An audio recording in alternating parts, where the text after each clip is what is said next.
আসসালামু আলাইকুম বন্ধুরা, কেমন আছেন? আশা করি ভালো আছেন। আজকে আবার নিয়ে আসলাম আমি নতুন রেসিপি।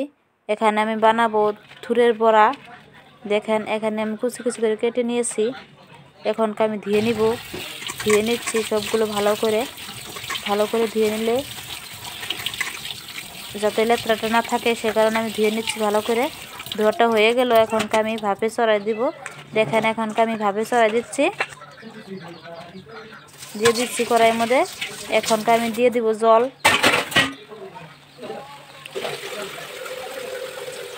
জলটা আমি দিয়ে দিলাম, পরিমাণ মতন দিয়ে দিচ্ছি। যে দেখুন, এখন আমি নেড়ে দিচ্ছি। নেড়ে 10 মিনিট আমি হতে দিব।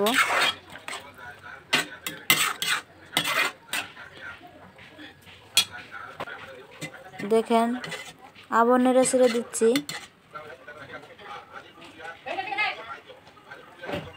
ফাইনালি এখন আমার হয়ে গেল থুর ভাপটা। এখন আমি তুলে নিব।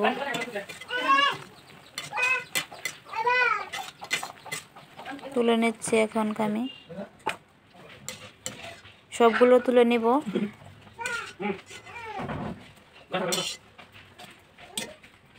এখন আমি দিয়ে দিব বেসনটা, পরিমাণ মতন বেসনটা দিয়ে দিব, যাতে বেশি না হয়। অনেক বেশি হলে স্বাদটা কমে যাবে, সে কারণে আমি কম করে দিচ্ছি। এখানকার দিয়ে দিব মরিচের গুঁড়া, তারপর দিয়ে দিলাম হলুদ গুঁড়া, তারপরে দিলাম হলুদের গুঁড়া, জিরার ফাঁকি। এখনকার দিয়ে দিব লবণটা, তারপর দিয়ে দিব এখন পেঁয়াজ কুচি, মরিচ কুচি, আদা বাটা, রসুন বাটা, সবগুলো দিয়ে মাখাইয়ে নেব সুন্দর করে, যাতে সবগুলো মিশে। ভালো করে মাখাই নিচ্ছি আমি। ভালো করে মিশ্রণটা মিশে গেলে অনেক মজাদার লাগে খেতে, বড়াটা অনেক সুন্দর হয়। সে কারণে আমি ভালো করে মাখাই নিচ্ছি। এখানকার আমি কড়াইটা বসাই দিলাম, তেলটা দিয়ে দিলাম, দিয়ে সবগুলো একটা একটা করে দিয়ে দিতেছি। একটা দেওয়া হয়ে গেল, এখনকার একটা দিয়ে দিচ্ছি। সবগুলো এরকম করে দিয়ে দিব বড়াগুলো। আপনারাও ট্রাই করে দেখবেন একদিন, এরকম করে অনেক সুস্বাদু হয় খেতে। বড়াটা অনেক বেমারের প্রতিও উপকার, সে কারণে আপনারাও খেয়ে দেখবেন কীরকম লাগে বড়াটা। সবগুলো আমার দেওয়া হয়ে গেল, এখন আমি উল্টাই দিব। উল্টানিটা সবগুলো একটা একটা করে উল্টাই দিব, যাতে ভেঙে না যায়, সেই কারণে আমি লাহে লাহে উল্টা দিচ্ছি।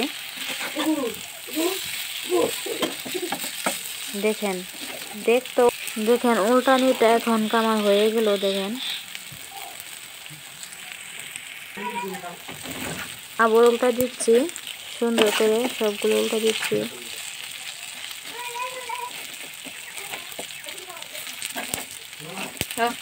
ফাইনালি এখন আমার বড়াটা হয়ে গেল। এখন আমি নামাই নিব বড়াগুলো, সবগুলো নামাই নিচ্ছি আমি। দেখেন, অনেক টেস্টি লাগে বড়াটা খেতে। আপনারাও এরকম করে ট্রাই করে দেখবেন একদিন। ভিডিওটা কীরকম লাগলো কমেন্ট করে জানাবেন। ধন্যবাদ।